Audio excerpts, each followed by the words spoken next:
बात की शुरुआत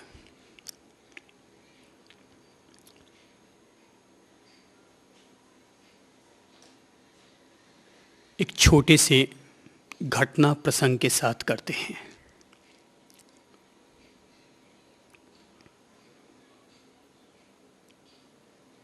कहते हैं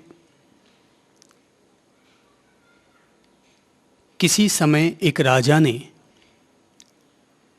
अपने लिए एक खूबसूरत राजमहल का निर्माण करवाया।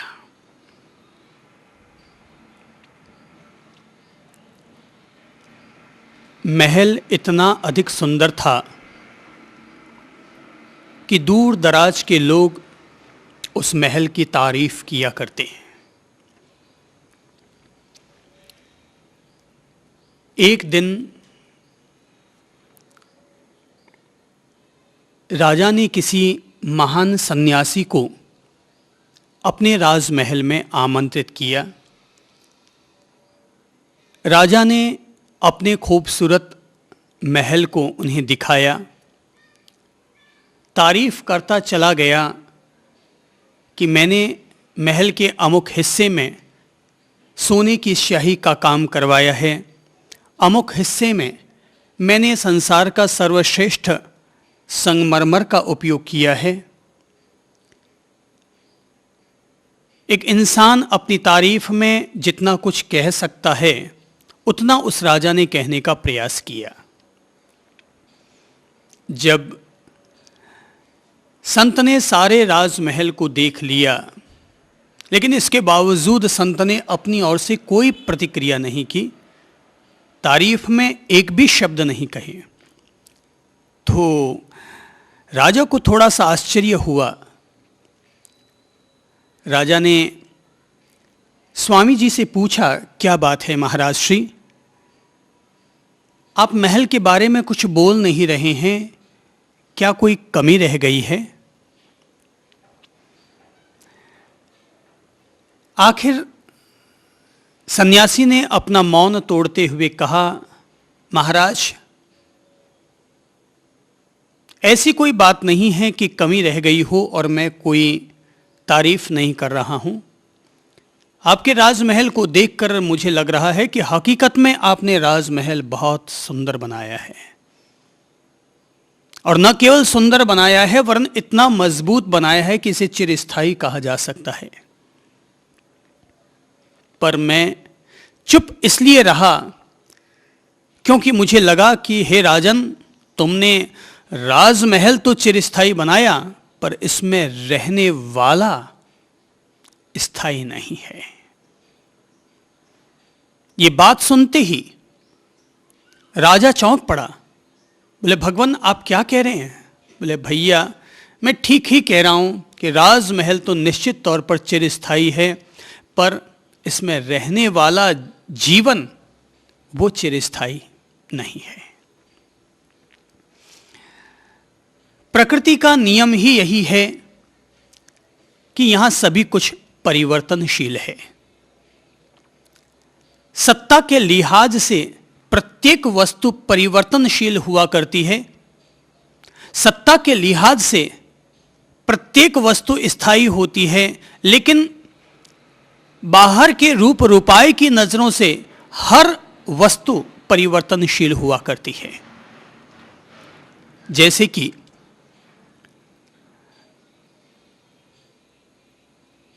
धातु के रूप में हम उदाहरण लेते हैं सोने का, तो सोने का चाहे नेकलेस बनाया जाए, चाहे कानों के लिए कुंडल बनाया जाए, चाहे कंदोला बना जाए या चूड़ी बनाई जाए, हम उसके 100 रूप अगर बदल भी डालेंगे तब भी उसकी मूल धातु तो वही रहेगी ना। अर्थात जो सोना है वो सोना ही रहेगा। उसकी पर्यायों में, उसके रूप रूपायों में, आकारों में, प्रकारों में परिवर्तन आ सकता है, लेकिन मूल वस्तु में कहीं कोई परिवर्तन नहीं आता। तो यानी कि मूल किसी भी तत्व की जो मूल सत्ता है, उसका जो मूल अस्तित्व है, उसकी जो मूल चेतना है, वो 100 परिवर्तनों के बावजूद रहेगी। जैसे कि जैसे कि मान लीजिए कि एक लड़की है, कल तक वह लड़की थी, कुछ वर्षों के बाद वह शादी हो गई, तो बच्चे हुए, तो फिर वो पत्नी बन गई, फिर वो मां बन गई, कुछ सालों के बाद वो दादी बन गई। तो हो सकता है कि उसमें कई तरह के नामों में, आरोपणों में कई कई परिवर्तन आ गए होंगे, लेकिन नारी तो वह लड़की थी तब भी थी, पत्नी हो गई तब भी रही, और दादी हो गई तब भी नारी तो नारी ही रही। अर्थात किसी भी वस्तु का मूल तत्व हमेशा विद्यमान रहता है। और ठीक इसी तरह हम सब लोग जो सशरीर संसार में जीते हैं, शरीर में परिवर्तन आते हैं। बचपन जवानी में बदल जाता है, जवानी बुढ़ापे में बदल जाया करती है। लगता है कि इंसान की मृत्यु हो गई, लेकिन शरीर मरता है, शरीर में फिर परिवर्तन आता है, शरीर फिर मिट्टी बन जाता है, मिट्टी फिर किसी अनाज का निमित्त बन जाता है, फिर किसी के शरीर में जाता है, फिर वह वापस जीवन के निर्माण का आधार हो जाया करता है। पर्याय में परिवर्तन आया, बाहर के जो रूप रूपाए हैं उनमें परिवर्तन आते हैं, लेकिन जीवन में, मूल तत्व में कहीं कोई परिवर्तन नहीं आता। दुनिया में तत्वज्ञानी कौन है? दुनिया में तत्वज्ञानी कौन है? मेरी समझ से पहला वह व्यक्ति तत्वज्ञानी है जिसने कि इस परिवर्तन के रहस्य को समझ लिया। कौन व्यक्ति है जो कि निर्मोही और अनासक्त हो सकता है? वो व्यक्ति निर्मोही और अनासक्त हो सकता है जो किसी भी वस्तु, व्यक्ति, विचार, परिस्थिति में आने वाले इन परिवर्तनों के मर्म को, रहस्य को जो समझ लेता है, वह व्यक्ति अनासक्त हो जाता है, निर्मोही हो जाता है। तो संसार में पहला तत्वज्ञानी तो वो है जिसने कि इस परिवर्तन के मर्म को समझ लिया। तो एक तत्वज्ञानी वह है जो कि परिवर्तन को समझ रहा है, और दूसरा तत्वज्ञानी वह है जिसने कि इन सारे परिवर्तनों के बावजूद जो अपरिवर्तनशील रहता है उसको जिसने समझ लिया। Have you understood? अर्थात एक तत्वज्ञानी वह जिस व्यक्ति ने इस परिवर्तन के मर्म को समझ लिया, वह तत्वज्ञान का आधा रास्ता पार कर गया। और जो इस परिवर्तन के दौरान भी जो अपरिवर्तनशील रहता है, जिसने इस मर्म को समझ लिया, वह संपूर्ण तत्वज्ञानी हो गया। अर्थात उसने तत्वज्ञान का 100% नंबर प्राप्त कर लिया। और तत्वज्ञान कहेंगे किसे? इसे ही तो तत्वज्ञान कहेंगे कि किसी भी वस्तु और वस्तु में रहने वाला उसका अस्तित्व और वस्तु में होने वाले परिवर्तन, वस्तु के परिणाम, वस्तु का आदि स्रोत,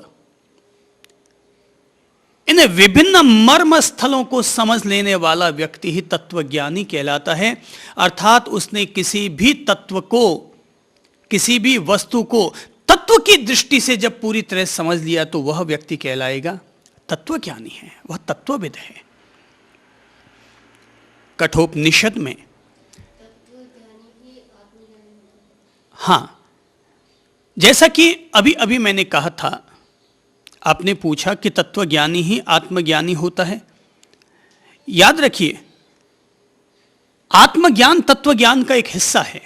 जब मैंने कहा कि परिवर्तनों को समझने वाला व्यक्ति तत्वज्ञानी होता है, तो परिवर्तन ये हुआ भौतिक तत्वों में, भौतिक परिस्थितियों में मर्म को समझने वाला व्यक्ति। लेकिन इस भौतिक में जो अभौतिक तत्व है, जो आध्यात्मिक तत्व है, जो चैतन्य तत्व है, जो आत्म तत्व है, जो मूल तत्व है, उस मूल को जिसने समझ लिया, वह व्यक्ति हो गया आत्मज्ञानी। हाँ, मैंने ये जो आपने पूछा कि आत्मज्ञान ज्यादा श्रेष्ठ है या तत्वज्ञान ज्यादा श्रेष्ठ है, आत्मज्ञान तत्वज्ञान का एक हिस्सा है। क्योंकि प्रत्येक वस्तु में दो तत्व होते हैं, एक वह जो परिवर्तनशील है और एक वह जो अपरिवर्तनशील है। तो अपरिवर्तनशील क्या हुई? हमारी अपनी आत्मा। वस्तु को जिसने धारण कर रखा है, अलग अलग पुद्गल परमाणुओं को जिसने जोड़ रखा है, वह हुई उसकी चेतना, वह उसकी शक्ति। जैसे कि आटा है, आटा प्रत्येक कण अपने आप में अलग अलग है, पर अगर हमने उसमें पानी डाल दिया तो क्या हुआ? आटा संध गया, एक दूसरे से सारे के सारे कण जुड़ गए।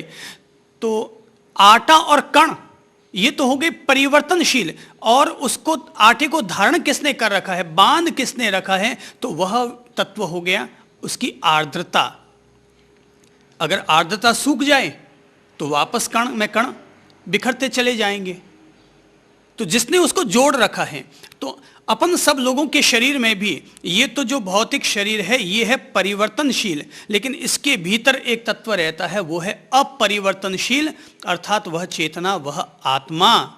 जैसे कि तत्वज्ञानियों ने, अध्यात्मविद लोगों ने आत्मा नाम दिया है। मूलतः आत्मा हमारा अस्तित्व है, आत्मा हमारा जीवन है, आत्मा इस शरीर को धारण करने वाला तत्व है। आत्मा कि जिसके निकल जाने के बाद शिव भी शव बन जाता है। तो हमारे इंसान की शान क्या है? वो हमारी चेतना ही तो हमारी शान है, वही तो हमारा प्राण है, वही तो हमारा मूल है, आधार है। तत्वज्ञानी वह है जो कि दोनों मर्म को समझ लेता है। अगर कभी कभार मेरे मुंह से निकल जाता है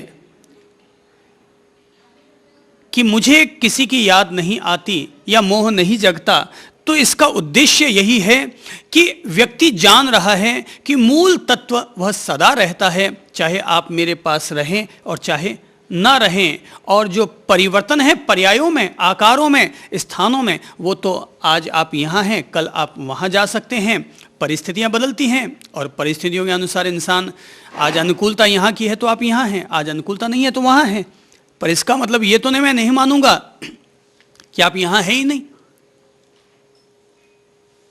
अर्थात ये तत्व ज्ञान का हिस्सा है। व्यक्ति प्रकृति की गोद में बैठे, धैर्य और शांतिपूर्वक प्रकृति के मर्म को समझे। हर किसी इंसान को प्रकृति के सानिध्य में जीना चाहिए ताकि वह आने वाले हर परिवर्तनों से रूबरू हो सके, समझ सके। देखो इस समय पतझड़ की ऋतु चल रही है, ठीक है ना? तो अपन लोग पत्तों को गिरते हुए भी देख रहे हैं, वापस हरे पत्तों को आते हुए भी देख रहे हैं कि कहीं व्यापार हो रहा है तो कहीं हानि भी हो रही है और कहीं लाभ भी हो रहा है। देख रहे हैं कि कभी मौसम ठंडा हो जाता है और कभी गर्म हो जाता है। देख रहे हैं कि सामने वाला कभी गर्म हो जाता है और कभी कोमल स्वभाव के साथ हमारे सामने पेश आता है। तो इन सब परिवर्तनों को समझकर आदमी को ये बोध हो जाता है कि परिवर्तन ही प्रकृति है। कोई भी तत्व एक जैसा नहीं रहता, न ये शरीर, न ये वाणी, न ये विचार, न ये व्यक्ति, न ये परिस्थिति, कोई भी चीज़ यहाँ एक जैसी नहीं रहती, परिवर्तनशील है। तो फिर फूल का खिलना, फूल का मुरझाना, दोनों समान स्थिति बन जाती है, समदृष्टि हो जाया करती है। ठीक है, वो कहता है साहब वो जन्म गया, अच्छी बात है। बोले साहब वो मर गया, ठीक है।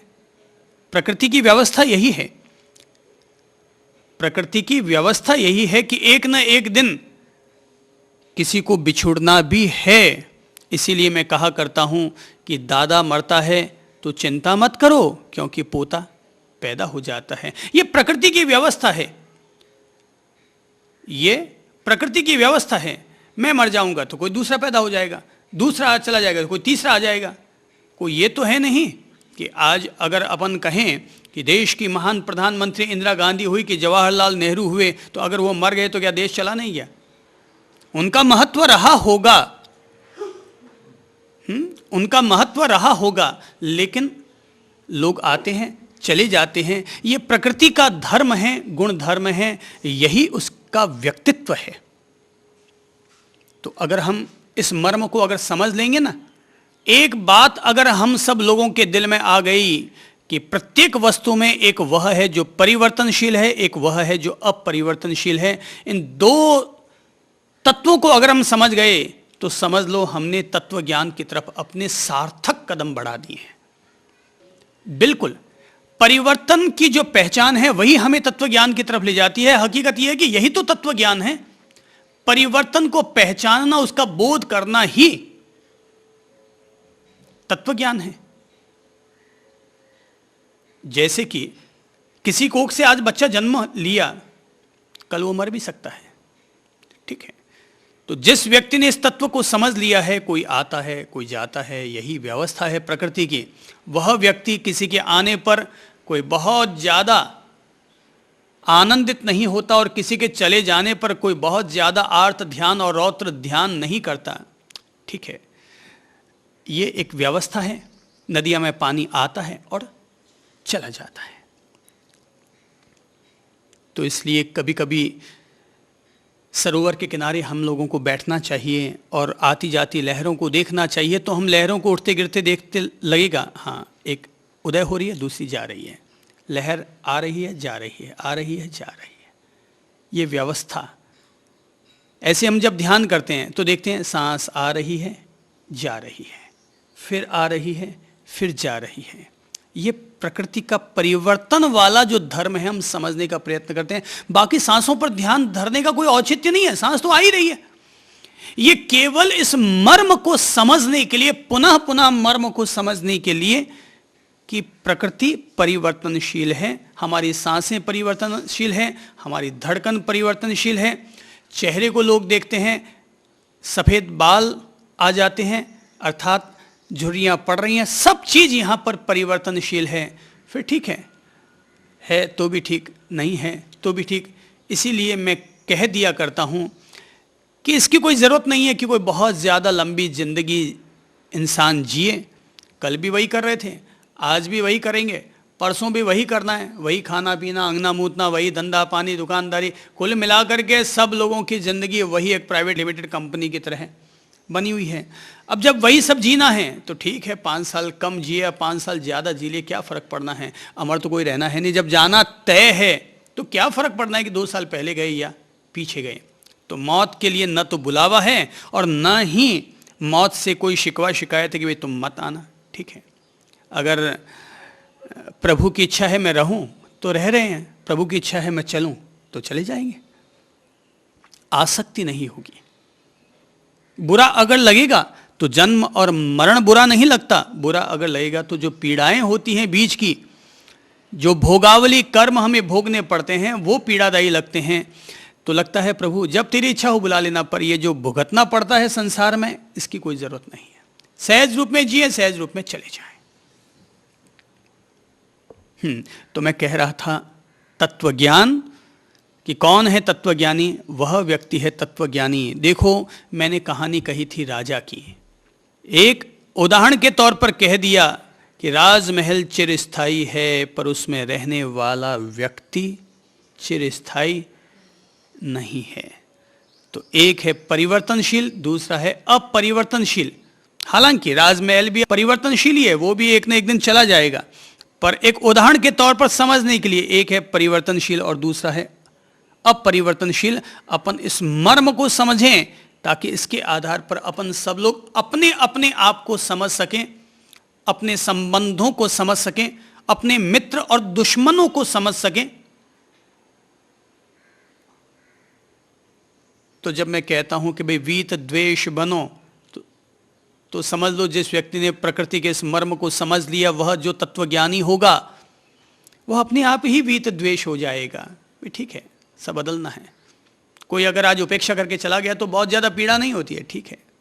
तय है जब प्रकृति परिवर्तनशील है, वह 4 लोगों को जोड़ती है, 4 लोगों को तोड़ती है। 4 लोगों को जोड़ती है, 4 लोगों को तोड़ती है। इसीलिए एक वो पुरानी कहावत है संतों के लिए, संतों के लिए कहावत है कि बाप जी के कोई पट्टे, संतों के कोई पट्टे, कोई गाले और कोई नट्टे। बाप जी रे हैंग पट्टे, कोई गाले और कोई नट्टे। हैंग गाले तो मावे कट्ठे, हैंग गाले तो मावे कट्ठे और नहीं गाले तो जावे कट्ठे। ये राजस्थानी भाषा में हो गया। अर्थात गुरुजनों के सभी पटते हैं, कोई डाल जाता है और कोई नट जाता है। अगर सारे लोग ही डालना शुरू कर देंगे तो समाएगा कहाँ, और सारे लोग ही अगर नटने शुरू हो जाएंगे तो महाराज लोग जाएंगे कहाँ। तो बाप जी रे हैंग पट्टे, कोई गाले और कोई नट्टे। हैंग गाले तो मावे कट्ठे और नहीं गाले तो जावे कट्ठे। ये व्यवस्था समझ लो, एक तत्व समझ लो। अपन सब लोग साधना के मार्ग पर चलते हैं और साधना के मार्ग पर चलने वाले व्यक्ति को भी खाना पड़ता है, पीना पड़ता है, कपड़े पहनने पड़ते हैं, आए गए लोगों का आतिथ्य सत्कार करना पड़ता है। कभी हानि भी होती है, कभी लाभ भी होता है, कभी सम्मान भी मिलता है, कभी अपमान और उपेक्षा भी मिल सकती है। मन में कोई शिकवा ना हो, मन में कोई शिकायत ना हो, सहज रूप में ठीक है। जब तक मेरे आपके संयोग थे तब तक थे, अब नहीं है तो नहीं है। वो एक पुराना सा गीत है, मन रे तू काहे न धीर धरे, वो निर्मोही। वो जो पुराना गीत है ना, मोह न जाने वो निर्मोही, मोह न जाने किसका मुँह करे, मन रे तू काहे न धीर धरे। उतना ही उपकार समझ कोई जितना साथ निभा ले, उतना ही उपकार समझ कोई जितना साथ निभा ले। जन्म मरण का मेल है सपना, ये सपना विसरा दे।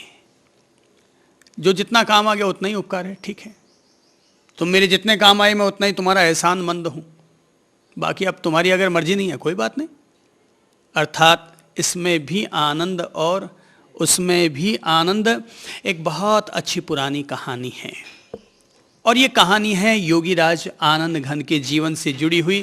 कहते हैं आनंद घन के पास एक रानी साहिबा आई और आकर कहने लगी कि साहब मेरे पति मुझसे रुष्ट हो गए हैं, आप कोई ऐसा ताबीज बनाकर दे दें कि जिससे मेरे पति वापस मेरे प्रति आकर्षित हो जाएं। आनंद घन मुस्कुराए और बगल में से एक कागज उठाया, कुछ उस पर लिखा, पुड़ी का बांधी और पकड़ा दिया। वो रानी चली गई। उसने समझा कि इसमें गुरुजी ने कोई मंत्र लिखा है, उसने उसको कपड़े में बांध लिया और हाथ पर ताबीज के रूप में बांध लिया। और सचमुच 10-5 दिनों में राजा का मन पता नहीं क्यों कैसे अचानक उसके प्रति आकर्षित होने लग गया। दोनों मिल गए वापस, दोनों में प्रेम हो गया। तो वो हमेशा रात को सोने से पहले और सुबह उठते ही उस ताबीज पर अपनी नजर डाल दिया करती थी, क्योंकि आज जो राजा उनके प्रति आकर्षित हुए हैं उसकी वजह ये ताबीज है। आखिर राजा ने पूछा कि रोज तो सोती है तब भी अपनी बाहों पर नजर डालती है और उठते ही सबसे पहले तू उसी बाहों पर नजर डालती है, आखिर ऐसा क्या है? तब उसने कहा कि राजा साहिब अब आपसे क्या छिपाना, हकीकत यह है कि आप मुझसे रूठे हुए थे, वापस जो मिले हैं वो इसी ताबीज़ की वजह से। बोले देखिए भाई क्या है इस ताबीज़ में, ऐसा क्या है कि जिसने मुझे आकर्षित कर डाला? तो कहते हैं उस कपड़े के जो गांठ लगी हुई थी ताबीज़ के रूप में, उसको खोला गया और खोलते ही उसमें से कागज़ निकला। राजा और रानी ने जैसे कागज़ पढ़ा कि दोनों जोर से खिलखिला करके हंस पड़े, क्योंकि उस कागज पर लिखा हुआ था राजा रानी दो मिले, उसमें आनंद घन को क्या। तो तुम मिलो या बिछड़ो, मुझे उससे क्या लेना देना। तो राजा रानी दो मिले तामे आनंद घन को क्या। ठीक है, मिल जाओ तो भी ठीक और ना मिलो तो भी ठीक। अब ये तो संयोग है और संयोग का श्रेय आनंद घन को मिल गया कि इस ताबीज के कारण दोनों का मिलन हुआ। पर ताबीज को खोला गया तो पता चला कि ताबीज में तो आनंद घन ने केवल ऐसे ही विनोद ठोक दिया था कि राजा रानी दो मिले तामे आनंद घन को क्या। देखो मेरे भाई बहनों, अपन सब लोगों को जीवन का ये तत्व ज्ञान अपने साथ जोड़े हुए रखना चाहिए। यह है परिवर्तनशील, यह है अपरिवर्तनशील। जैसा कि अपन लोग चालू शब्दों में कह देते हैं, साबुन लगाना, वापस शरीर में बदबू का पैदा हो जाना। रसगुल्ले खाना, राजभोग खाना, अगले दिन सुबह सबका एक जैसा क्रीम हो जाना। ये क्या है? ये सब परिवर्तन। तो भले ही अपन रोटी खाते हों, पर ये मर्म तो कम से कम समझ में आ जाए ना कि आखिर होना तो सुबह सबका वही है। तो फिर क्या फर्क पड़ना है यार? अपन ने खाया तो ठीक और किसी और ने खाया तो ठीक, कोई खास फर्क पड़ना नहीं है। सहज रूप में इंसान जिंदगी जीले। यमराज ने अपनी ओर से इस परिवर्तन और अपरिवर्तनशील तत्व को समझा था, इसीलिए नचिकेता उनके समक्ष उपस्थित हुए हैं और जीवन के, आत्मा के मृत्यु के गहरे रहस्यों को जानना और समझना चाहते हैं। यमराज ने अपनी ओर से आत्म तत्व का रहस्योद्घाटन करते हुए ये तो नचिकेता को समझा दिया था कि हे नचिकेत, हम सब लोगों के हृदय में वह आत्मदेव और आत्म तत्व व्याप्त रहा करता है। ये जो हमारा हृदय केंद्र है, इसे हृदय केंद्र के प्रगाढ़ गुह्य, हमारे प्राणों के गहरे गह्वर में, गहरी गुफा में वह आत्म तत्व व्याप्त है। जैसे कि सूर्य की किरणें पूरे आसमान में फैली हुई रहती है, पर उसका केंद्र तो पूर्व दिशा से ही उगा करता है। सूर्य क्या है? वो एक सेंटर हुआ, वो एक आत्म तत्व हुआ और पूरे फैलने वाली, आकाश में फैलने वाली किरणें, रोशनी, धूप, ये उसका प्रभाव हुआ। हमारे पूरे शरीर में भी इसी तरीके से रोशनी फैल रही है, ऊर्जा फैल रही है, शक्ति, एनर्जी फैल रही है, पर उसका मूल केंद्र हमारा हृदय स्थल है, हमारा वक्षस्थ स्थल है, हमारा हार्ट है। ये मूल केंद्र है। भौतिक रूप में हार्ट एक मशीनरी है, पर अभौतिक रूप में, आध्यात्मिक तौर पर, चेतनागत तौर पर उसमें व्याप्त जो एनर्जी है, जो प्राण तत्व है, जो जीवन को धारण करने वाला तत्व है, वह तत्व है आत्मा। इस आत्मदेव के बारे में, इस आत्म तत्व के बारे में रहस्योद्घाटन हुआ। आज हम नचिकेता के जिस प्रश्न को ले रहे हैं, कहते हैं कि नचिकेता ने जब आत्म तत्व के रहस्य को समझा तो नचिकेता ने यमराज से अगला प्रश्न किया। अब संवाद हो रहे हैं, अब बातचीत हो रही है। 3 वर जो मांगने थे नचिकेता को, वो तो उन्होंने मांग लिए, आत्म तत्व का रहस्य उन्होंने समझ लिया। अब बातचीत हो रही है। अब जो बातचीत हो रही है वो बातचीत कोई वर के रूप में नहीं मिल रही है, अब गुरु और शिष्य के रूप में, यमराज और नचिकेता के रूप में, एक आत्म सामीप्य प्राप्त कर चुके 2 स्नेही जनों के बीच में अब संवाद हो रहे हैं। गुरु और शिष्य 2 मित्र हो जाया करते हैं, गुरु और शिष्य 2 सखा हो जाया करते हैं। शिष्य के साथ अगर चलना है तो गुरु को भी शिष्य होना पड़ता है। गुरु बनकर के शिष्य के साथ नहीं जिया जा सकता, क्योंकि भेद हो जाता है। तो दोनों के बीच में एक प्रगाढ़ता होती है, एक ऐसी प्रगाढ़ता कि भेद गिर जाता है, दोनों के बीच में अद्वैत स्थापित हो जाता है। गुरु जो शिष्य को अपनी ओर से कुछ बना दे, कुम्हार जब घड़े को बनाता है तो कुम्हार केवल कुम्हार नहीं रहता, कुम्हार स्वयं तब मिट्टी बन जाया करता है, और तब वह अपने प्राण उसमें उड़ेल देता है, और तब मिट्टी मंगल कलश का, चिराग का, दिए का, सुराही का, गमले का, गुलदस्ते का रूप ले लिया करती है ये मिट्टी। अपन सब लोग क्या है, एक मिट्टी की तरह ही तो हैं। गुरुजन लोग अपन सब लोगों को एक तरह से मिट्टी में छिपा हुआ जो तत्व है उसको उजागर करने में हमारी मदद करता है। कल भी अपन लोग चर्चा कर रहे थे ना कि चांदी और लोहा दोनों में ज़्यादा मूल्यवान कौन? कौन? लोहा। चांदी और लोहा दोनों में मूल्यवान ज़्यादा कौन? लोहा। दुनिया तो यही समझती है कि चांदी ही मूल्यवान है, लेकिन अपन लोगों ने समझने की कोशिश की कि लोहा चांदी से भी ज्यादा मूल्यवान हो सकता है, क्योंकि चांदी अगर पारस के स्पर्श कर जाए तब भी चांदी चांदी ही रहेगी, पर लोहा अगर पारस को छू जाए तो लोहा सोना बन सकता है। अर्थात भीतर में रहने वाली संभावनाओं को अगर इंसान प्रकट कर ले, एक विद्यार्थी अपनी प्रतिभा को अगर पहचान ले, एक इंसान अपने टैलेंट को अगर पहचान ले, अपनी प्रतिभा की पेंसिल को नुकीली कर ले, तो साधारण में भी असाधारण का जन्म हो सकता है। तो नचिकेता ने सवाल किया, अगला प्रश्न पूछा कि हे यमराज, जो धर्म से पृथक, अधर्म से पृथक तथा इस कार्य कारण रूप प्रपंच से भी पृथक है, और जो भूत और भविष्य से भी अन्य है, ऐसा आप किसे देखते हैं, यही मुझसे कहिए। नचिकेता ने प्रश्न पूछा, हे भगवान, हे गुरुदेव, हे मृत्युदेव, संसार में ऐसा कौन सा तत्व है जो धर्म से भी अलग है और अधर्म से भी अलग है, कार्य से भी अलग है और कारण से भी अलग है, भूतकाल से भी अलग है और भविष्यत काल से भी अलग है। आप मुझे वह रहस्य समझाने की कृपा करें।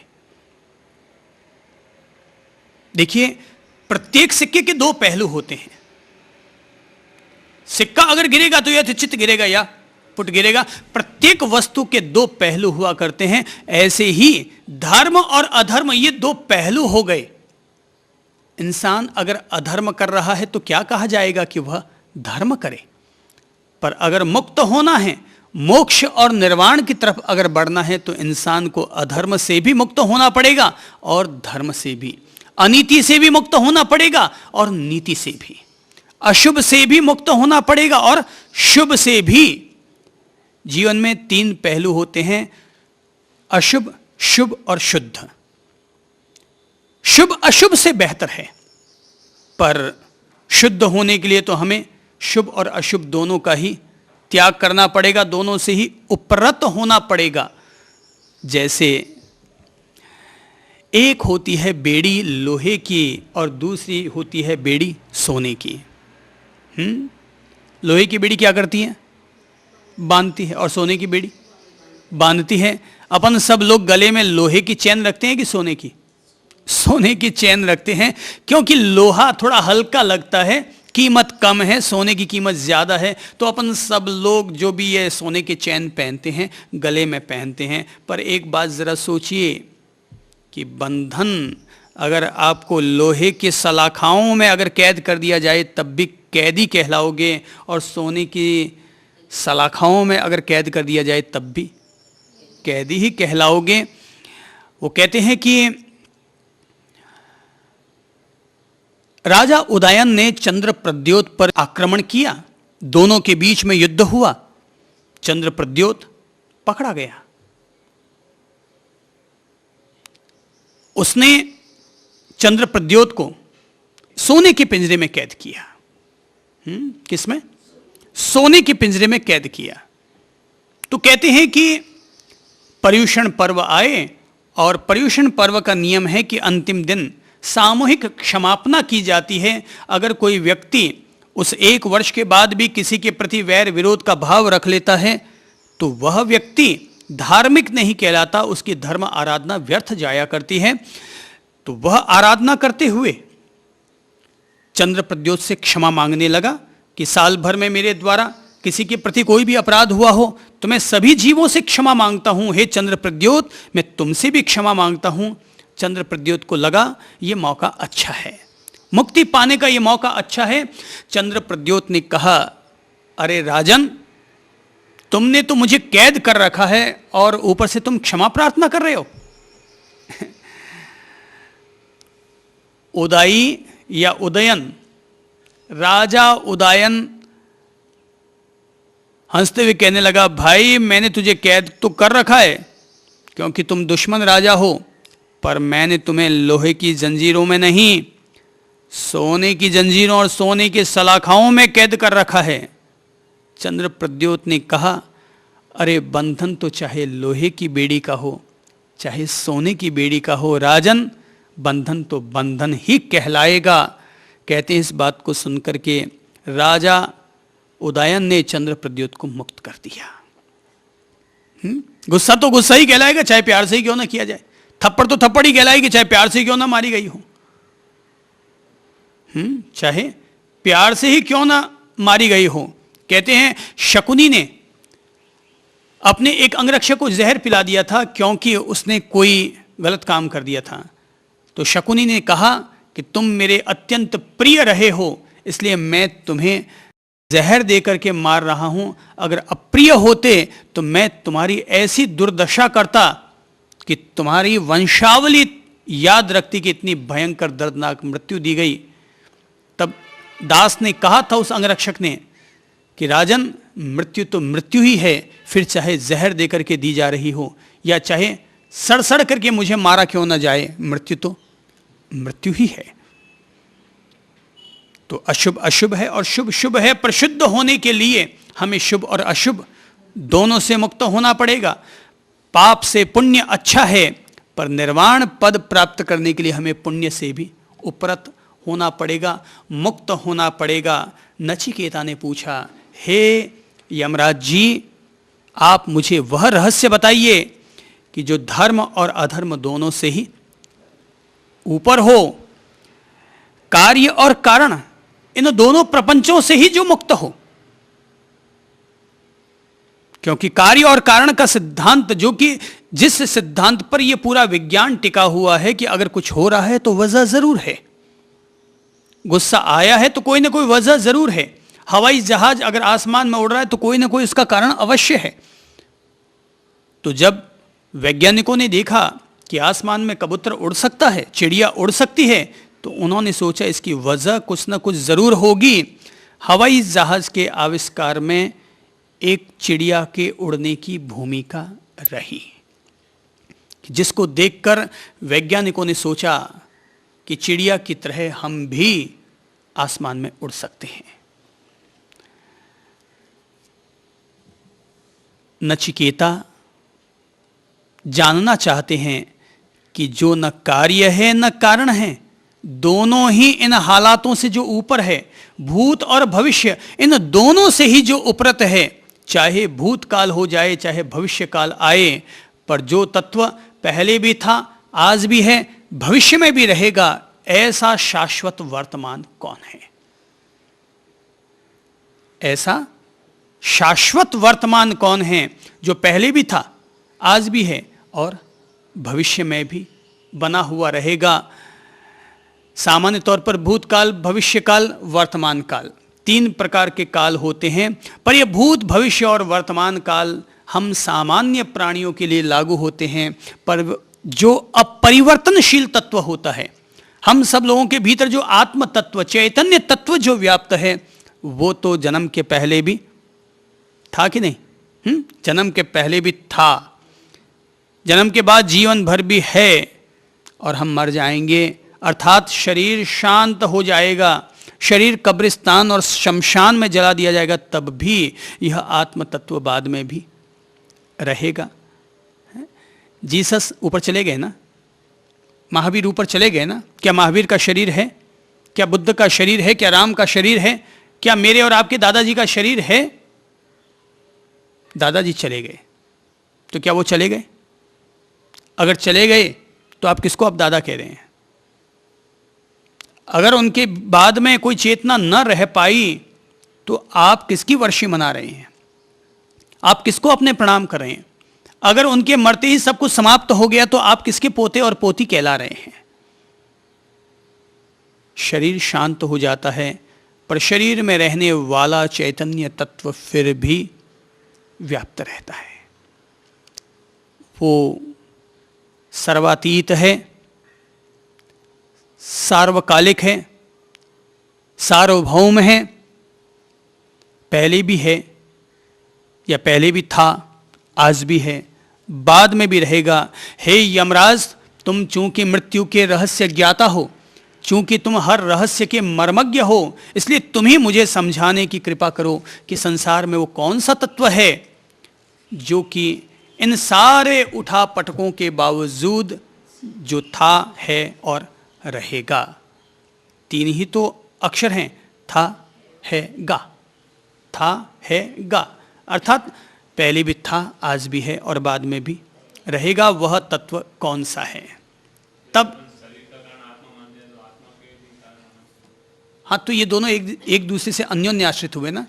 इसलिए अपन कहते हैं कि संसार में, जैसे आपने कहा कि जैसे कि अपन शरीर का कारण आत्मा मानते हैं, तो ऐसे क्या आत्मा का कारण शरीर भी है?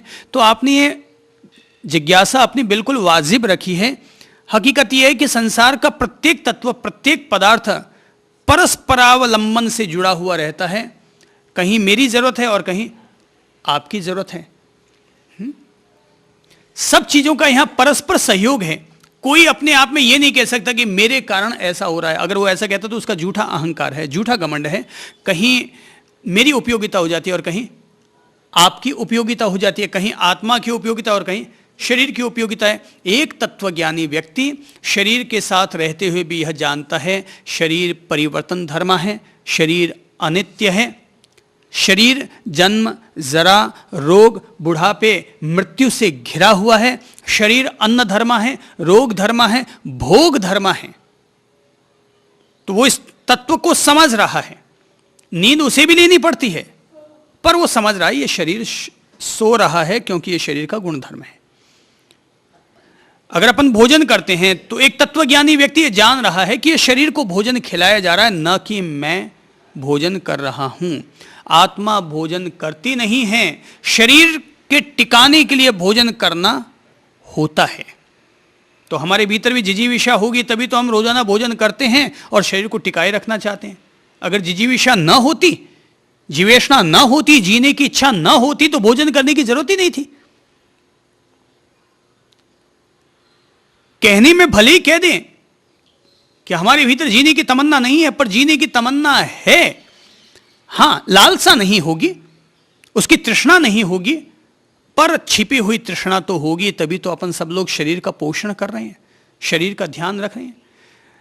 अगर कोई व्यक्ति शरीर के मर्म को अगर समझ ले और उसके बाद भी अगर उसका भरण पोषण हो रहा है, उसे स्नान करवाया जा रहा है, उसकी शुद्धि का विवेक रखा जा रहा है, उसे कपड़े पहनाए जा रहे हैं, तो वह यह भली भांति जानता है यह संसार की व्यवस्था है। इसलिए लोक लाजवश, लोक मर्यादा वश अपन लोग कपड़े पहनते हैं। मर्म अगर समझ में आ जाए तो ये जो रोज रोज की जो तृष्णाएं हैं, अमुक चीज पहनूं, अमुक चीज खाऊं, अमुक ये करूं, वो करूं, ठीक है भाई, कुछ भी खा लेंगे, कुछ भी पहन लेंगे, ठीक है। मस्ती का नाम फकीरी हुआ करता है, समझ ले उसके लिए ज्ञान होता है। जो समझ ले उसके लिए ज्ञान होता है। तो ऐसे ही जब हम शरीर के मर्म को समझ लेते हैं, ऐसे ही हम अपने आत्मा के मर्म को भी समझते हैं कि प्रेम मेरा स्वभाव है, आनंद मेरा स्वभाव है, ज्ञान मेरा स्वभाव है। अगर मैं आज तृष्णा मेरे भीतर उठ रही है तो एक तत्वज्ञानी व्यक्ति यह स्वीकार करेगा, यह कहेगा आज मेरे शरीर में, आज इन इंद्रियों में या आज इस मन में अमुक अमुक दुर्भाव पैदा हुए हैं। पुराने जमाने में ऋषियों की पत्नियां होती थी। हिंदू धर्म में तो जितने भी ऋषि मुनि हुए हैं सब लोगों की पत्नियां होती थी, जंगलों में रहते थे, उनकी संतानें हुई हैं। सैकड़ों हजारों ऐसी कहानियां पढ़ने में आती हैं जिनमें ऋषि पत्नी, ऋषि पुत्र इस तरह के शब्दों का उपयोग हुआ है। तो उनके भी शरीर में भोगेशना जगती होगी, उनके शरीर में भी अन्न की भूख जगती होगी, उन्हें भी नींद आती रही होगी, लेकिन वे तत्व ज्ञान रखते थे कि ये सब शरीर के गुण धर्म हैं, आत्मा के गुण धर्म कुछ और हैं। तो वो शरीर के गुण धर्मों को समझते थे, उनका उपयोग और उपभोग करते हुए भी वो आत्मधर्म में जीने वाले ब्रह्मचारी हुआ करते थे। मैं बोल रहा हूं इस समय, वाणी बोली जा रही है, पर यह बहुत कुछ मुमकिन है कि मैं इतना कुछ बोलते हुए भी कुछ नहीं बोल रहा हूं। बोल रहा हूं, पर इस बोलने से मेरी अंतःसत्ता में कहीं कोई परिवर्तन नहीं आ रहा है। इस बोलने से मन में धारा चल रही होगी, इंद्रियां अपना वक्तव्य दे रही होंगी, पर जो इस तत्वज्ञान को समझता है वो भली भांति बोध रख रहा है कि मेरी जो चेतना है, इस शरीर में व्याप्त जो चेतना है, वह सब कुछ बोलते हुए भी स्थिर है, सहज है, मौन है। ज्यों ज्यों हम लोग जीवन के तत्व और मर्म को समझते हैं, त्यों त्यों अपने आप कई कई परतें खुलती चली जाती हैं। बाकी जीवन अनंत रहस्यों से भरा हुआ है। केवल किताबी ज्ञान से जीवन नहीं चलता मेरे भाइयों।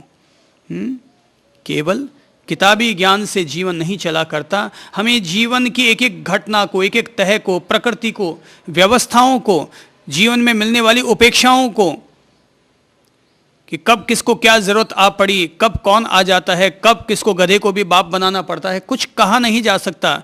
जीवन को जो जो हम समझते हैं, जगत को समझते हैं, व्यवस्थाओं को समझते हैं, संबंधों को समझते हैं, लोगों के द्वारा हमारे साथ किए जाने वाले अच्छे बुरे व्यवहार को समझते हैं, इन चीज़ों को समझकर ही तो सच्चा तत्व ज्ञान होता है। और तब लगता है ओ तो यह है। ज्ञान कौन सा है? ओह तो यह है। ये जो निष्कर्ष निकल कर आया है, ये है ज्ञान। इसके अलावा सब केवल शब्द जाल है, वाणी व्यवहार है, लोक व्यवहार है। ये जो निष्कर्ष निकल कर आया ना, ये है आत्मज्ञान, ये है तत्वबोध। हो तो यह है, ठीक है। अपन लोग को जो पुरानी कहानी कहा करते हैं ना, इज दैट सो, ओ तो ऐसा है, ठीक है। किसी ने जाकर के संत हाकुइन से कहा कि ये जो पड़ोसन के पेट में जो बच्चा है वो आपका है, तो जवाब में इतना ही कहते हैं, ओ तो ऐसा है, ठीक है, इज दैट सो। और जब बच्चा पैदा हो जाता है, संत के पास लाकर रख दिया जाता है, तब भी वो ये कहते हैं, ओ तो ऐसा है, ठीक है। और 4 साल के बाद उस बच्चे को जन्म देने वाली महिला को प्रायश्चित होता है और उसे लगता है मैंने संत पर झूठा इल्जाम लगाया, और वो बता देती है महिला कि ये बच्चा संत हाकुइन का नहीं, फिश मार्केट में काम करने वाले एक युवा मर्चेंट का है। तो प्रायश्चित उसके सामने भेजा जाता है और परिजन लोग आकर कहते हैं कि आपके साथ हमने ऐसा अपराध भरा कार्य किया, ये बच्चा हम वापस ले जाना चाहते हैं। तब भी संत हाकुइन इतना ही कहते हैं, इज दैट सो, तो ऐसा है, ठीक है। ये जो बात है कि परिवर्तन के साथ हम लोग जो स्थिर नहीं रह पाते हैं अपने बोध को, ये इसी को कहते हैं अज्ञान, इसी को कहते हैं मिथ्यात्व, इसी को कहते हैं अविद्या, कि हम लोग मर्म को समझ नहीं पाते हैं। मर्म को ज्यों ज्यों व्यक्ति समझ लेगा, त्यों त्यों प्रभावित होना उसका कम होता चला जाएगा। एक व्यक्ति पर, जैसे मान लीजिएगा अपन कहेंगे कि कुछ व्यक्ति ऐसे होते हैं जिनको छोटी सी भी उपेक्षा बर्दाश्त नहीं हो पाती और 1 सेकंड में वो गुस्से से भर जाते हैं। और कुछ लोग ऐसे होते हैं जिनको गहरी उपेक्षा दे दी जाए तब भी वो क्रोधित नहीं होते हैं। जो क्रोधित हो गए तात्कालिक प्रतिक्रियाशील हो गए, और जो क्रोधित नहीं हुए वे, ठीक है। देखिए, एक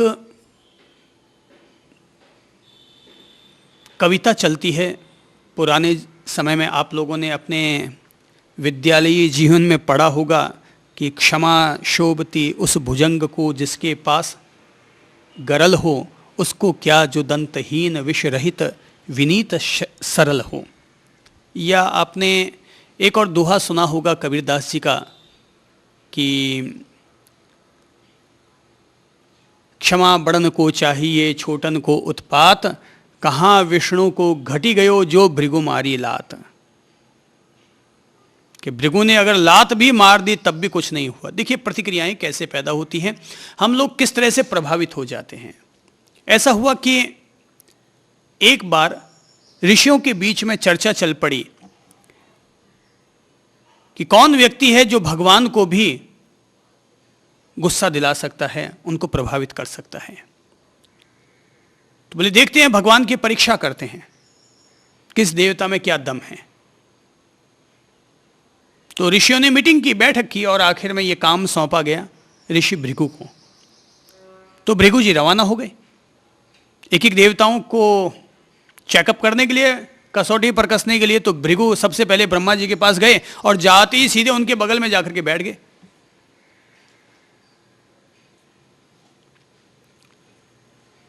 बड़ा आश्चर्य हुआ ब्रह्मा जी को भी कि यार क्या ये ऋषि है, सीधा आकर के पूछा न ताछा, बिना एक तो बिना परमिशन के अंदर आ गया, अनुमति भी नहीं ली कि साहब मैं अंदर आ जाऊं, एक तो अनुमति नहीं ली और ऊपर से सीधा आकर मेरे कमल पर, मेरी गोद में ही आकर के बैठ गया, बिल्कुल मेरे पास में। कुछ तो तमीज होती भाई, मैं ब्रह्मा हूं, मैं भगवान कहलाता हूं और ये ऋषि है मेरी उपासना करने वाला, और सीधा आके मेरे बगल में बैठ गया। पर कुछ बोले नहीं, क्या ऋषि है, मेरा करीबी है, मुझे बहुत चाहता है, ठीक है, कुछ बोले नहीं। तो भृगु वहां 10 मिनट रुके और वहां से निकल पड़े। क्या हुआ, भृगु ब्रह्मा जी के पास जाकर बैठे तो क्या हुआ,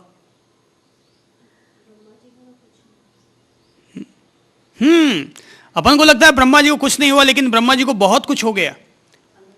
हो गया ये कि ब्रह्मा जी का अंतर्मन प्रतिक्रियाशील हो गया, प्रतिक्रिया व्यक्त नहीं की, ये नहीं कहा कि बदतमीज कहीं का, तू सीधा मेरे बगल में आके बैठ गया, ये कौन सा तरीका हुआ, पर मन में तो प्रतिक्रिया पैदा हो गई ना, मन तो प्रतिक्रियाशील हो गया कि इसको इतना तो सोचना चाहिए कि ब्रह्मा जी के पास जा रहा हूं, कुछ तो तमीज से जाऊं। बोला नहीं, बहुत सारी बातें अपन लोग बोल नहीं पाते हैं, पर ये जो मन है ना, इसमें तो प्रतिक्रिया पैदा हो ही जाती है, ये तो प्रतिक्रियाशील हो ही जाता है ना।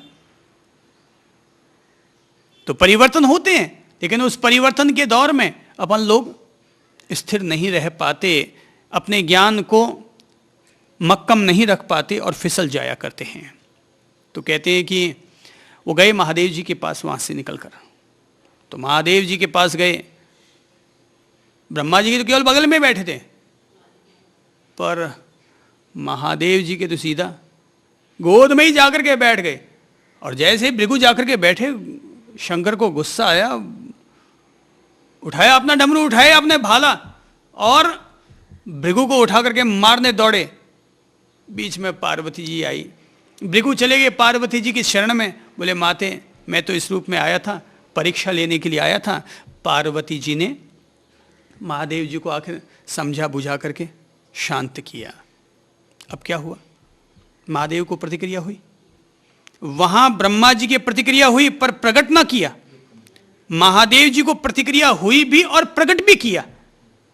लेकिन कोई ज्ञानी व्यक्ति, समझदार व्यक्ति, बीच बिचौलिया वाला व्यक्ति, ठंडे मिजाज का व्यक्ति जब बीच में आ जाता है तो आदमी वापस ठंडा भी हो जाता है, शांत हो जाए, बोले अच्छा ठीक है अब तू कहती है तो चल भाई छोड़ देते हैं, बाकी तो अभी भृगु की उंगलियां चेंज कर देता। वहां से भृगु जी निकले विष्णु भगवान के पास, और वहां तो गए और जाते ही सीधा जोर से लात मारी भृगु ने विष्णु जी की छाती पर। लक्ष्मी जी भी चौंक गई कि यार आज तक दुनिया में किसी ने इतनी हिम्मत नहीं की कि विष्णु भगवान के आते सीधा छाती पर लात मार देना। पर वो इस इंतजारी में थे भृगु कि अब विष्णु कुछ बोले, क्योंकि 2 की तो परीक्षा कर चुके थे। तो बोले अब तो गोद में क्या बैठना, अब तो सीधा टिका ही देता हूं, देख लेते हैं कौन कितना ठंडा है। तो विष्णु जी बुरा नहीं माना, उन्होंने झट से विष्णु जी बैठे हुए और भृगु जी के पांव दबाने लगे। बोले महर्षि आपके पांव कहीं चोट तो नहीं लगी आपके पांव के, लाइए मैं आपके पांव को दबा देता हूं। बोले मेरी छाती तो इन दैत्यों के शस्त्रों का प्रहार झेलते झेलते मजबूत हो गई है, पथरीली हो गई होगी, कहीं आपके पांव को चोट तो नहीं लग गई है। 3 तरह की प्रतिक्रिया हुई, एक मन में, एक गाली के रूप में, और तीसरी कोमल व्यवहार के रूप में। अब ये अपने अपनी ज्ञान दशा पर निर्भर करता है, अपनी अपनी स्थिति पर निर्भर करता है, कौन व्यक्ति कितने ठंडे मिजाज का है, उसके हिसाब से उसकी प्रतिक्रियाएं होंगी। तो परिवर्तन तो होते ही हैं, लेकिन ज्ञानी व्यक्ति उस परिवर्तन के दौर में भी अपने आप पर अपना नियंत्रण रखते हैं। और अगर अपन लोग नियंत्रण नहीं रख पाते हैं तो इसका अर्थ यह हुआ अभी भी अपन लोगों पर कषाय हावी है, क्रोध हावी है, भोग हावी है, काम हावी है, अहंकार हावी है। ये सब चीजें अपन लोगों पर हावी हैं। ठीक है, किसी पर कम, किसी पर ज्यादा, लेकिन हावी है। हावी सब पर होते हैं। किसी पर 90% है, किसी पर 10% है। अर्थात एक व्यक्ति रोटी में नमक कम या ज्यादा होता है तो एक व्यक्ति उस नमक के कम या ज्यादा होने पर सीधा गाली गलौज करना शुरू कर देता है। दूसरा आदमी कह देता है भैया इसमें नमक थोड़ा डाल दो, और तीसरा जैसा होता है उसको शांति से खा लेता है। ये तो अपनी अपनी मनोदशा पर निर्भर करता है। तो जिस व्यक्ति का अज्ञान जितना कट गया है, मिट गया है, अंधकार जिसका जितना छट गया है, वह व्यक्ति अपना वैसा व्यवहार करेगा। दोषी कोई नहीं है। हमारा अज्ञान दोषी है, हमारा मिथ्यात्व दोषी है, हमारे पास तत्व ज्ञान का अभाव होना ये दोष का मूल कारण है। तो पूछा गया कि वो कौन सा तत्व है कि जो भूत और भविष्य से भी भिन्न है? वो कौन सा तत्व है जो धर्म और अधर्म से भी पृथक है? वो कौन सा तत्व है? तो कहते हैं अब यमराज ने अपनी ओर से अपना मुंह खोला, और तब उन्होंने, चूंकि वे तो रहस्य के दृष्टा हैं, रहस्य के ज्ञाता हैं, तब उन्होंने अपनी ओर से यह रहस्य उद्घाटित करने की कृपा की मृत्युदेव ने। और उन्होंने कहा सारे वेद जिस पद का वर्णन करते हैं, समस्त तपों को जिसकी प्राप्ति के साधन कहते हैं, जिसकी इच्छा करने वाले ब्रह्मचर्य का पालन करते हैं, उस पद को मैं तुम्हें संक्षेप में कहता हूं। ओम ऐसा यह तत्व है। अर्थात यमराज ने तब एक रहस्य उद्घाटित किया कि तुम जिस तत्व को जानना चाहते हो कि कौन सा ऐसा तत्व है जो धर्म अधर्म से, पाप पुण्य से, कार्य कारण से, भूत भविष्य से, इन सब से पृथक जो विशिष्ट सत्ता है, वो कौन है? तब उन्होंने कहा एक ओंकार सतनाम। नानक क्या कहते हैं? एक ओंकार सतनाम। उस सत का नाम, उस सत्य का नाम, उस पराशक्ति का नाम एक ही है, और वो है ओम। वो है ओम। लोग समझते हैं सिख धर्म कोई अलग धर्म होगा। नहीं, अलग धर्म नहीं है सिख धर्म। सिख धर्म मूलतः भारतीय संस्कृति के आदि स्रोत से जुड़ा हुआ धर्म है, जो कहता है एक ओंकार सतनाम, कि सत्य का, पराशक्ति का, ईश्वरीय शक्ति का अगर कोई नाम देना है तो वो एक ही अक्षर है, और वो है ओम। पतंजलि जी कहते हैं तस्य वाचकः प्रणवः। पूछा गया कि संसार में सर्वोपरि सत्ता कौन है? तो पतंजलि जी ने जवाब दिया ईश्वर ही पराशक्ति है, परम शक्ति है। बोले उस ईश्वर का वाचक क्या है? तो कहा गया तस्य वाचकः प्रणवः। अर्थात उसका वाचक, उस ऊपर वाले वाचक, परिचायक, जिसे कि हम संबोधन दे सकें, वो है प्रणव। और प्रणव का अर्थ होता है ओम। प्रणव का अर्थ होता है ओम। मैंने जितना भारतीय संस्कृति को समझा है, भारतीय धर्म को समझा है, भारतीय मंत्र विज्ञान को समझा है, उसके आधार पर लगता है कि संसार में मंत्रों के नाम पर, शब्दों के नाम पर, ध्वनि, महाध्वनि और पराध्वनियों के नाम पर अगर कोई विशिष्ट महाध्वनि है, पराध्वनि है, तो वह है ओम। अर्थात इस एक अक्षर में अनक्षर समाया हुआ है। अक्षर किसे कहते हैं? जिसका कभी क्षर नहीं होता, क्षय नहीं होता, जो समाप्त नहीं होता, उसका नाम है अक्षर। गीता में भी जब भगवान से पूछा जाता है कि भगवान आपका स्वरूप क्या है, तो कहते हैं मैं अक्षर हूं, मैं एक हूं, मैं अक्षर हूं। एकम अक्षरोस्मि, मैं एक हूं और अक्षर हूं, अर्थात मेरा क्षय नहीं होता। बोले वो क्या हो आप? तो कहते हैं ओम। तो भारतीय संस्कृति का, अगर भारतीय अध्यात्म का यदि कोई प्रतीक चयन करना हो तो मैं कहूंगा एक ही चैन है और वो है ओम। देखो भाई, भले ही भारत सरकार ने अपने लिए पराक्रम और पुरुषार्थ का सूचक जो लोगो, जो चिन्ह बनाया हुआ है, वो है 4 मुंह वाला शेर। लेकिन अगर भारत केवल पराक्रम और पुरुषार्थ के अलावा अपने अतीत में झांके तो उसके लिए प्रतीक बनेगा, और वो है एक चलता हुआ चक्र और चक्र के मध्य में रहने वाला ओम। तो ओम तो प्रतीक हो जाएगा अध्यात्म शक्ति का, अध्यात्म योग का, और चक्र सूचक हो जाएगा पराक्रम का, पुरुषार्थ का। जैसे कि अशोक चक्र, जैसे कि सुदर्शन चक्र। तो चक्र गति का परिचायक होता है, चक्र गति का परिचायक होता है, और पराक्रम और पुरुषार्थ भी गति के परिचायक हैं। तो हम लोगों को चक्र और चक्र के बीच में ओम को प्रकट करता हुआ दिखाना चाहिए। चक्र है इस संसार में जीने के लिए, और ओम है इस संसार से ऊपर उठकर परमात्मा शक्ति के साथ, परमात्मा चेतना के साथ, ईश्वरीय चेतना के साथ, पर ब्रह्म के साथ अपना संबंध जोड़ने के लिए। ओम ऐसे है जैसे कि राम सेतु है, जैसे कि ब्रिज है, 2 किनारों को आपस में जोड़ने वाला, आत्मा और परमात्मा को आपस में जोड़ने वाला अगर कोई तादाद में है, अगर कोई सेतु है, अगर कोई धागा है, तो वो है ओम। कि हम परमात्मा से कैसे जुड़े, ईश्वरीय पराशक्ति से हम कैसे जुड़े, तो कहते हैं ओम का चिंतन करो, ओम का चिंतन करो, ओम की साधना करो।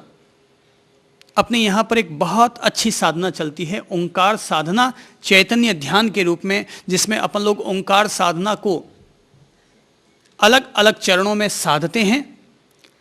ओंकार की अगर साधना करनी है तो देखिए, सामान्य तौर पर कोई भी व्यक्ति अगर ध्यान करने बैठेगा, एक सामान्य इंसान तो सीधा मन उसका ध्यान में लगेगा नहीं। तो उसके लिए सरल साधन है, और वो है वह अपने श्वासोश्वास के साथ ओम का उपयोग करे। मंत्र को अगर साधना है, ओंकारेश्वर को अगर साधना है, ओम में ओंकारेश्वर अपने आप समाया हुआ है। ओंकारेश्वर अर्थात ओम में व्याप्त रहने वाला ईश्वरीय तत्व, उसे हम कहते हैं ओंकारेश्वर। तो पहले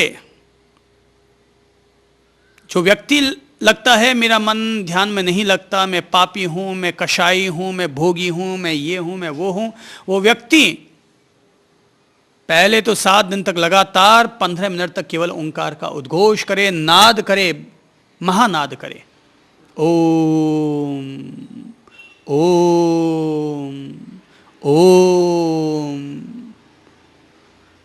तो ये जो इसका जो प्लुत उद्घोष है, ये जो इसका जो विशिष्ट उद्घोष है, नाद है, ये हमारी चेतना के आभा मंडल को प्रभावित करता है। तो लगातार इस ओम के नाद में व्यक्ति रमता चला जा रहा है, तो पापी से पापी व्यक्ति के अंतर्मन की दशा भी सुधर जाया करती है। पापी से पापी व्यक्ति की अंतर्दशा भी सुधरने लग जाया करती है। कोई व्यक्ति अगर आतंकवादी है, उग्रवादी है, हिंसावादी है, कोई महिला अगर कभी वेश्यागमन भी कर चुकी है, ऐसी जो पापिनी औरत या पापी इंसान जो कहलाता है, वो व्यक्ति भी अगर सुबह और सांझ रोजाना 15 मिनट तक ओम ओम ओम का अगर नाद करता चला जाए, तो निश्चित तौर पर इसके सकारात्मक प्रभाव उसके अंतर्मन और उसकी अंतश्चेतना पर पड़ेंगे, और अपने आप ही उसकी आत्मा में, उसकी अंतरात्मा में प्रभु के प्रति लौ पैदा होने लग जाएगी अपने आप ही। ओम अपने आप में वेदों का वेद है, ओम सारे शास्त्रों का शास्त्र है, ओम सारे मंत्रों का मंत्र है। एक ओंकार की साधना में संसार भर के सारे व्रत, तप, यम, नियम सब समाहित रहा करते हैं। अगर संसार का कोई ऐसा अक्षर ढूंढना हो जिस एक अक्षर में सारे संसार के ज्ञान को, सारे संसार की दैवीय शक्तियों को अगर आह्वान करने की ताकत है तो वो एक अकेला अक्षर है और वो है ओम। यदि आपको लगता है आपको हार्ट अटैक की बीमारी है तो मैं कहूँगा हार्ट अटैक के मरीज सारे लोग अपने गले में चैन पहन ले सोने या चांदी की, और उसके नीचे ओम का लॉकेट पहन ले, और वो ओम लॉकेट अपने आप मनुष्य के हार्ट पर पॉजिटिव प्रभाव डालेगा। अगर आपको लगता है आपके घर में किसी तरह का वास्तु दोष है आपके मकान में, तो आप अपने मकान के बाहर एक ही अक्षर लिख दीजिए और वो है ओम।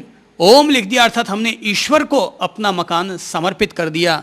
अब ये ऊपर वाले पर निर्भर करता है कि वो हमें कैसे संभाले। जैसे बच्चा अपने आप को बाप को समर्पित कर दे तो अब ये बाप का दायित्व बनता है कि बच्चे की रोजी रोटी की कैसे व्यवस्था करें। जैसे एक बहू आती है घर में, तो वो बहू जब अपने आप को पति को समर्पित कर देती है तो अब ये पति के सोचने का मुद्दा हो गया कि वो अपनी पत्नी की व्यवस्था कैसे करे। ये दायित्व बोध की बात हो गई। तो एक तरह से जब हम ओम लिख देते हैं, नवग्रह के दोष इससे दूर हो जाया करते हैं, वास्तु दोष इससे टल जाया करते हैं। अगर लकवे का रोग भी आ गया, मैं कहूँगा आप ओम का स्मरण कीजिए, ओंकार की शक्ति निश्चित तौर पर काम करेगी। और अगर काम नहीं करती है तो इसका मतलब यह हुआ हम कमज़ोर नहीं हुए, हमने जिसको अपना जीवन थमाया, अपना हाथ थमाया, वह तत्व कमज़ोर निकल गया। ये सारे वेद, ये सारे उपनिषद, ये सारे पुराण और ये सारे आगम अपने आप में हम सब लोगों को ओंकार की साधना की प्रेरणा देते हैं। ओम का अ जैन धर्म के हिसाब से प्रथम तीर्थंकर आदिनाथ का परिचायक है और ओम का म अंतिम तीर्थंकर महावीर स्वामी का सूचक है। ओम का अ गणपति का परिचायक है और ओम का ऊ गणेश जी की सूंड है। ओम के ऊपर रहने वाला चंद्रमा इस्लाम धर्म का चिन्ह बन गया। आमीन कहां से आया? ओम से। कुल मिलाकर ओम, क्रॉस कहां से आया? स्वस्तिक आकार में से क्रॉस निकल कर आया है। स्वस्तिक का ही साथी का ही एक रूप है और वो है क्रॉस।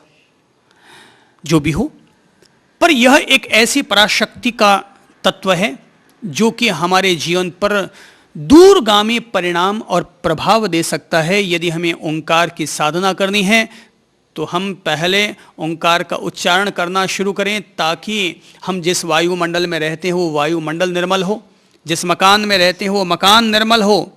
अगर आप अपने कक्ष में बैठकर ओंकार का उच्चारण करते हैं, ओंकार के नाद करते हैं, तो अगर कोई भी व्यक्ति लगातार 27 दिन तक किसी भी कक्ष में बैठकर और 48 मिनट सुबह और 48 मिनट शाम को, अर्थात सूर्योदय के समय 48 मिनट और सूर्यास्त के समय 48 मिनट तक कोई भी व्यक्ति किसी भी कक्ष में बैठकर अगर ओंकार का नाद करता है, वह कक्ष कक्ष नहीं रहता, वह कक्ष भी प्रभु को आमंत्रण देने वाला मंदिर बन जाया करता है। तो कुछ दिन तक हम रमे ओम के साथ।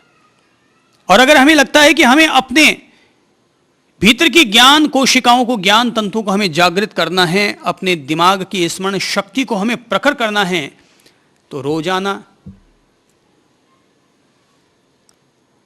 अपनी पलकों को झुकाकर, मुंह बंद करके, जीभ को स्थिर करके दिमाग में ओंकार की पराध्वनि के वाइब्रेशन पैदा करो। ध्वनि से भी तंतु जगते हैं। जरा बताइए कि एक आदमी सोया हुआ है, आप कहेंगे अरे ओ, क्या वो जग जाएगा? जग जाएगा ना, क्योंकि हमने ध्वनि की, हमारी ध्वनि से वो व्यक्ति जग गया। तो ऐसे ही हमारे सोए हुए ज्ञान तंतु भी एक विशिष्ट ध्वनि के द्वारा जग सकते हैं, और वो है ओम के वाइब्रेशन। जब हम वाइब्रेशन कर रहे हैं तो ये मत समझे कि भाई ठीक है 2 4 5 7 दफा वाइब्रेशन कर लिए। कोई चीज को अगर परिणाम लाना है ना, तो पत्थर को तोड़ना है तो एक हथौड़े से काम नहीं होता, तो हम क्या करेंगे? दूसरा हथौड़ा मारेंगे। दूसरे से काम ना हो तो हम क्या करेंगे? तीसरा हथौड़ा मारेंगे। तीसरे से भी काम ना हो तो हम चौथा, 5वां, 8वां, 10वां हथौड़ा मारेंगे और तब हम पत्थर को तोड़ेंगे। 10वां हथौड़ा मारते क्या हुआ? पत्थर टूट गया। किसने तोड़ा? 10वें हथौड़े ने कि पहले हथौड़े ने? सबने मिलकर के काम किया। तो हमें भी अपने ब्रेन को, अपने सुपर ब्रेन को जागृत करने के लिए, अपने मस्तिष्क को जागृत करने के लिए हमें अपने दिमाग में वाइब्रेशन, तरंग पैदा करते हैं। आदमी पागल हो जाता है तो लोग क्या करते हैं, डॉक्टर लोग झटके देते हैं, करंट के झटके देते हैं। तो हम अपने दिमाग को सक्रिय करने के लिए, इसकी जड़ता को दूर करने के लिए हम लोग ओंकार के वाइब्रेशन देते हैं। चाहे तो हम लोग कान में अंगुली डाल सकते हैं अपनी, हैं, और अंगुली डाल करके अपन लोग वाइब्रेशन कर सकते हैं, और चाहे बिना अंगुली डाले। अंगुली तो इसलिए ताकि आपको अपने वाइब्रेशन साफ तौर पर सुनाई दे सके, आप उनको ग्रहण कर सकें। बाकी अपने दिमाग को वाइब्रेट कीजिए, दिमाग को वाइब्रेट कीजिए, मुर्दे की तरह हल्की हल्की आवाज में नहीं। वाइब्रेट का मतलब यह हुआ हमने पूरा कंपन किया, दिमाग की कोशिकाओं को हमने कंपन करते हुए, दिमाग की कोशिकाओं को हमने कंपन करते हुए वाइब्रेट किया। तो ये जो वाइब्रेशन है ये निश्चित तौर पर हमारे दिमाग पर असर डालते हैं। और अगर हमें और ओंकार की गहरी साधना करनी है तो हम अपने अंतर मन में ओंकार को बसाएं और आती जाती सांसों के साथ ओंकार का जाप करें, ओंकार की साधना करें, ओंकार का स्मरण करें। और अगर जैसे पहले हम गहरी सांसों के साथ ओंकार का स्मरण करें, फिर हम सांस को मंद करते हुए मंद सांसों के साथ स्मरण करें, फिर हम अपने सहज चलती सांसों के साथ ओम का स्मरण करें, और लगता है फिर भी हमारा मन नहीं लगता, क्योंकि मन की प्रकृति है परिवर्तनशील, तो वो उछलेगा कूदेगा। तो जैसे वो भटक जाए फिर वापस गहरी सांस लो और गहरी सांस के साथ ओम चलने दो। जरा एक बात बताइए कि अगर लकड़ी कठिन है तो अपन लोग किससे काटते हैं? आरी से, करौती से, हैं? तो क्या वो एक बार चलाती कट जाती है जी? निरंतर उसको काटना पड़ता है। तो हमें भी अपने भीतर में लगातार करौती की तरह, आरी की तरह हमें सांस के साथ ओम, सांस के साथ ओम चलाना पड़ता है। 2 मिनट चलाते हैं कि फिर वापस मन भटक जाता है, भटकते ही फिर अपन क्या करते हैं, वापस उसको अपने स्थान पर लाओ और फिर वापस फिर ओम और सांस, ओम और सांस। और फिर भी लगता है अभी भी चेतना जागृत नहीं हुई तो अंतर मंथन करो, अर्थात जैसे लोहार की धौंकनी चलती है लगातार 5, 7, 10 मिनट तक, ऐसे हम सांस ओम, सांस ओम, सांस ओम, अर्थात एक ऐसा धारा प्रवाह हमने भीतर में शुरू कर दिया है जैसे कि मक्खन दही को मथते हैं ना मक्खन के लिए, तो लगातार वो चलता रहता है, चलता रहता है, मथनी लगातार चलती रहती है और मक्खन पैदा हो जाता है। और फिर जब भीतर में एक ऊर्जा जागृत हुई इन सांस और ओम की ध्वनि, सांस के मंत्र और सांस के साथ साथ चलने से जो भीतर में एक लयता आई है, केंद्रीकरण हुआ है, शरीर मन वाणी सबको विश्राम दे दो और केवल उस ओंकार के स्वरूप में, उस ओंकार में रहे हुए ओंकारेश्वर में, उस पराशक्ति में हम अपने आप में लीन हों, उसमें मिलने का प्रयत्न करें। अपने आप हमारे भीतर आध्यात्मिक ऊंचाइयां भी उपलब्ध होंगी, हम आध्यात्मिक ऊंचाइयों को उपलब्ध करेंगे। भले ही शरीर हमारा भौतिक हो पर हम इस भौतिक शरीर में भी छिपे हुए भगवान से अपने तार जोड़ पाने में सफल होंगे। आज के लिए प्रेम पूर्वक इतना ही लेते हैं। नमस्कार।